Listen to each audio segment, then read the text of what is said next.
Maintenant, voyons Moïse au désert, derrière le désert, pendant ces 40 années. Oh, nous pensons certainement que cela n'avait aucune raison d'être dans l'économie de Dieu. Cependant, les déserts signifient toujours quelque chose que vous devez découvrir. Ils signifient être vidés de nous-mêmes. Réfléchissons à cela. Vous ne pouvez pas être une personne qui a de l'importance dans le désert. Vous ne pouvez pas être une personne autosuffisante dans le désert. Vous ne pouvez pas être une personne sûre de vous dans le désert. Le désert vide et tarit tout cela. Vous n'êtes pas seulement dans le désert est en vous, stérile, désolé, sans ressources et inutile. Et ne pensez-vous pas que c'est ce qui a dû se passer en Moïse durant ces 40 années? C'est le côté négatif de la formation de l'homme qu'a été Moïse. C'est l'annulation de l'Égypte et du monde.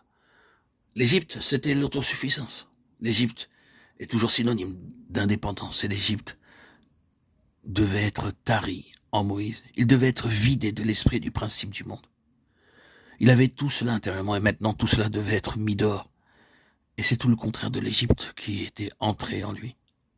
Ce côté négatif fait partie intégrante de l'école de la voie céleste. Cela nous amène intérieurement et spirituellement à percevoir clairement qu'il n'y a aucune ressource en nous, que de nous-mêmes nous ne pouvons produire et accomplir aucune bonne chose. C'est cela le désert. Ne refusons pas de connaître cela. C'est vrai dans la vie, vrai dans l'expérience et vrai en tant que principe divin. La place doit être faite en nous pour le céleste, car en nous, il n'y a aucune prédisposition naturelle pour le céleste. La suite de tout cela, c'est que Moïse a dû revenir vers l'Égypte pour l'épreuve de l'émancipation. Maintenant, c'est le Seigneur qui le décide et non plus Moïse.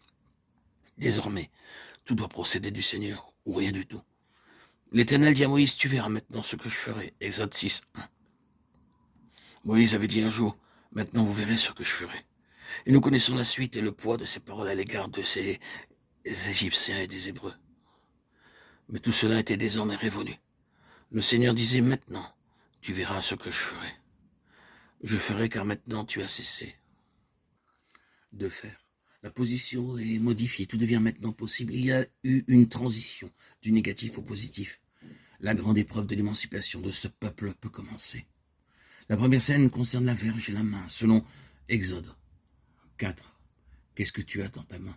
Une verge. Très bien, par cette verge, des choses vont être faites. Mais maintenant, ta main dans ton sein, retire-la maintenant, que vois-tu? Elle est blanche de lèpre. Mets encore ta main dans ton sein et sors-la. Comment est-elle désormais? Elle est propre et saine. Quelle est la nature de cette verge? Vous savez que la verge de Moïse est ultérieurement devenue la verge d'Aaron, la verge qui avait bourgeonné quand son sacerdoce a été confirmé. Livre des Nombres, chapitre 17. 12 verges représentant les tribus ont été placées dans la nuit. Le matin venu, il y avait 11 verges mortes et une vivante en signe d'un sacerdoce vivant. N'oubliez pas que le sacerdoce s'exerce dans ce qui est spirituel. Ce peuple va avoir affaire à tous les dieux des Égyptiens. Ils sont souillés, ils sont corrompus, ils sont néfastes. C'est du domaine du diabolique. Cela implique la puissance d'un saint sacerdoce pour traiter avec ces situations maléfiques. C'est la verge de la parole de la croix. La parole de la croix est une puissante verge.